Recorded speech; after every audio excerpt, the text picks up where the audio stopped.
মাননীয় স্পিকার, আমার মুক্তিযুদ্ধের সার্টিফিকেট নাই, আমি দাবি করি না, কারণ আমি আমার সার্টিফিকেটটা ছিঁড়ে ফেললাম।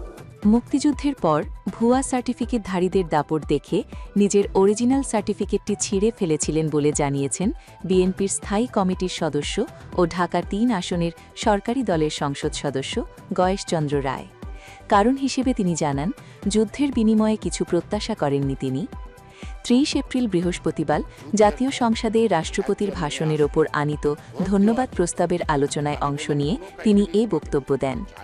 তিনি বলেন, যুদ্ধের পর এক মেয়ে মুক্তিযোদ্ধার সনদ নিয়ে কলেজে ভর্তি হতে এলো, যার বাবা ছিল একজন কোলাবরেটর, রাজাকার।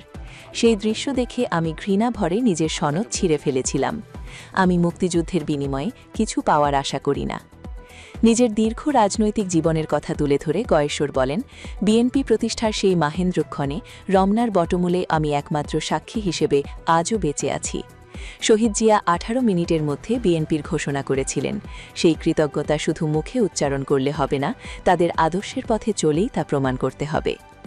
জুলাই আগস্টের ছাত্র জনতার গণ অভ্যুত্থান প্রসঙ্গে বিএনপির এ সংসদ সদস্য বলেন, বৈষম্য বিরোধী ছাত্র আন্দোলন যখন শুরু হয় তখন তারেক রহমানের নেতৃত্বে বিএনপি দ্রুততম সময়ে এই আন্দোলনকে নৈতিক ও সর্বাত্মক সমর্থন দেওয়ার সিদ্ধান্ত নেয়।